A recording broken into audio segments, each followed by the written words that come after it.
गणेशाय नमो नमः। माघ मास का शुक्ल पक्ष आरंभ हो गया है और आज प्रतिपदा तिथि निकल चुकी है। बसंत पंचमी लगातार आ रही है। ये जो बसंत पंचमी का त्यौहार है, उत्सव है, बसंतोत्सव, ये बहुत महत्वपूर्ण है।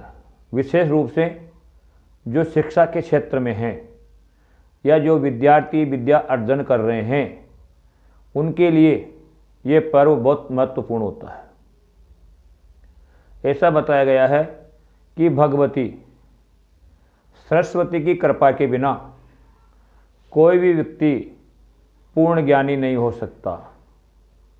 पूर्ण ज्ञानी की बात तो दूर की बात है, वो अपने जीवन उपार्जन के लिए भी जितनी बुद्धि विवेक उसको चाहिए उतना भी प्राप्त नहीं कर सकता है।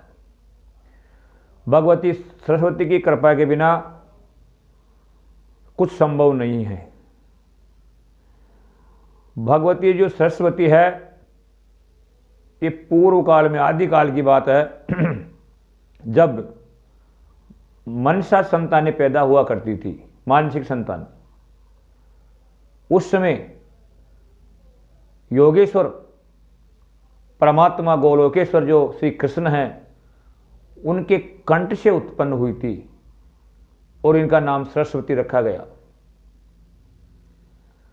भगवती के बारे में जो आदि शक्ति है प्राम्बा जगत जननी, वो 3 बाबू में विभक्त हुई, ऐसा वर्णन मार्कंडेय पुराण के अंतर्गत जो सप्तशती है उसमें भी मिलता है। महाकाली, महालक्ष्मी और महासरस्वती के रूप में जाना जाता है इनको, जबकि तीनों एक ही आद्य शक्ति है, लेकिन 3 रूपों के अंदर जगत के कल्याण के लिए उत्पन्न हुई या अपने आप को विभक्त किया।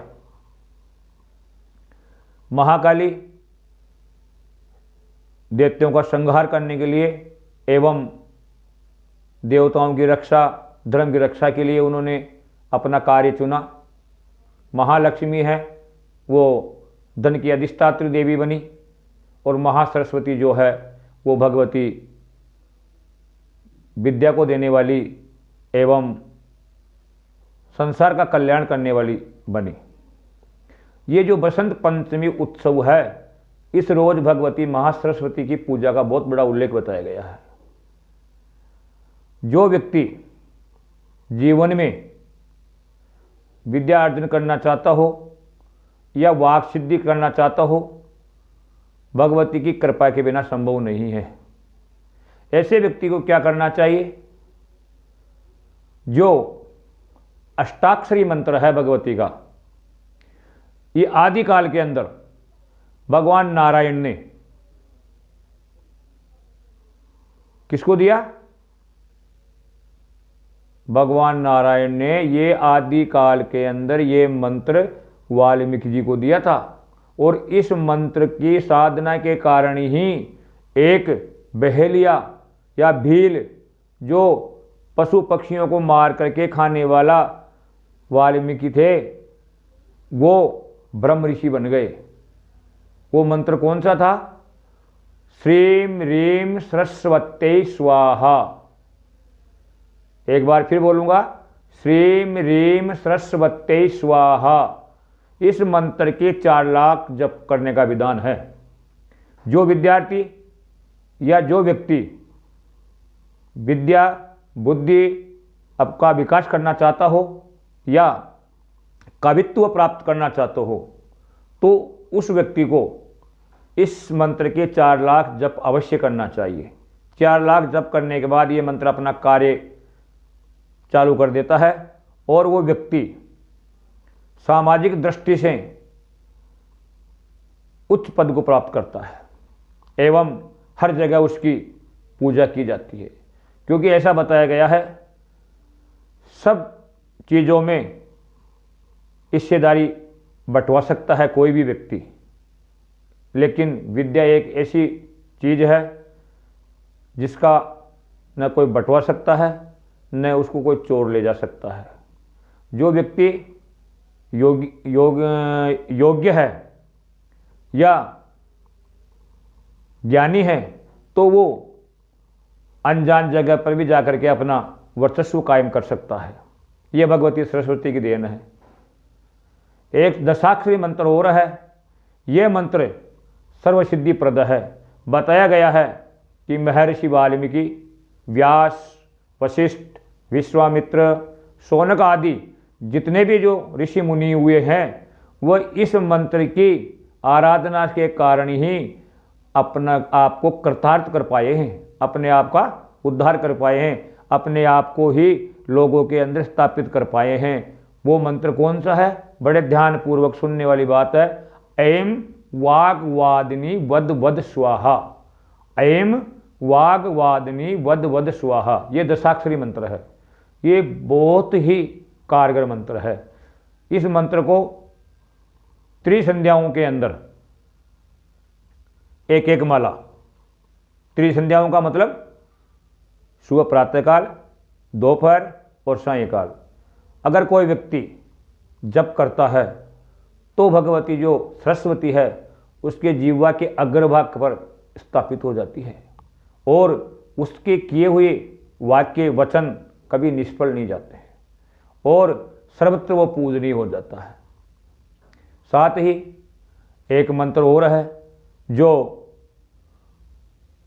उसके बारे में बताया गया है कि ये बहुत बुद्धिजन लोगों को प्राप्त होता है और जो व्यक्ति इस मंत्र का जाप कर लेता है तो बुद्धिजीवों में भी अग्रगण्य हो जाता है, बुद्धिजीवों के अंदर भी अग्रगण्य हो जाता है। और वो मंत्र है ओम ऐं ह्रीं श्रीं क्लीं सरस्वती बुद्धजनन्यै स्वाहा। ओम ऐं ह्रीं श्रीं क्लीं सरस्वती बुद्धजनन्यै स्वाहा। इस मंत्र का अगर कोई व्यक्ति जाप करता है निरंतर तो जो व्यक्ति अग्र पंक्ति में खड़े हैं उनसे भी वो आगे निकल जाता है, ऐसा बताया गया है। साथ ही सरस्वती को तुलसीदास जी ने भी गंगा के समकक्ष बताया गया है।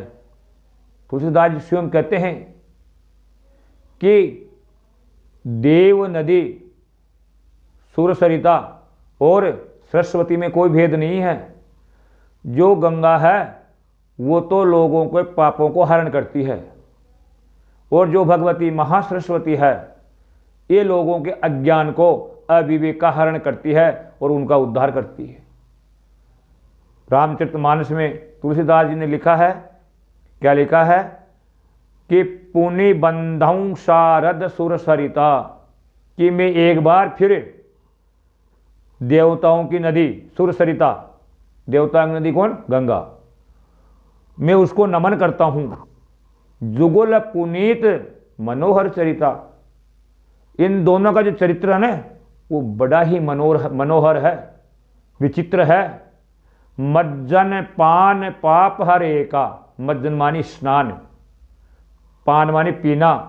एक तो स्नान करवा करके अपने आप का पान करवा करके लोगों के पापों को हरण करती है और जो दूसरी है कौन? सरस्वती, वो कहत सुनत एक हर अविवेका, कहने यानी श्रवण के द्वारा, कहने के द्वारा एक दूसरे का अविवेक का हरण करती है ये। तो इस रोज आप लोगों को ब्रह्म मुहूर्त में उठना चाहिए और उठ करके सोच आदि क्रियाओं से निवृत्त होकर के एक झाड़ी होती है जिसे अपामार्ग के नाम से जाना जाता है, उस अपामार्ग को आप पहले रोज ही कहीं न कहीं से अपने पास ला के रख ले। उसकी जो जड़ होती है वो बड़ी कीमती होती है, बड़ी उपयोगी होती है। उसकी जड़ से ऋषि पंचमी के रोज दातुन करने का बहुत बड़ा विधान है। जो व्यक्ति ऋषि पंचमी के दिन अपामार्ग की जड़ से दातुन करता है, मज्जन करता है, तो भगवती की कृपा उसे अवश्य प्राप्त होती है। स्नान आदि क्रियाओं से निवृत्त होकर के कलश स्थापन करना चाहिए। कलश स्थापन के अंदर भगवती सरस्वती की आराधना करके उसको बुला करके पूजा, जो आपकी सामग्री आपके पास उपलब्ध हो उससे पूजा करें। श्वेत वस्तुओं का विशेष ध्यान रखना चाहिए। भगवती सरस्वती की पूजा में श्वेत वस्तुओं का अधिक से अधिक उपयोग करें। श्वेत पुष्प हो गए, दूध दही का पंचामृत हो गया, श्वेत चावल चढ़ाए, सफ़ेद वस्त्रों से ही कलश को आच्छादित किया। इस प्रकार ज़्यादा से ज़्यादा सफ़ेद वस्तुओं का मिष्टान में, भोजन में, भगवती को भोग लगाने में सफ़ेद जो मिष्टान आते हैं, मिठाइयाँ आती हैं, उनका उपयोग करें। लाजा जो होती है उसका भोग लगाएं। इस प्रकार भगवती सरस्वती की पूजा अर्चना करके जो मंत्र मैंने आपको पहले बताए उनमें से कोई भी मंत्र का जप आप कर सकते हैं और भगवती की आराधना कर सकते हैं।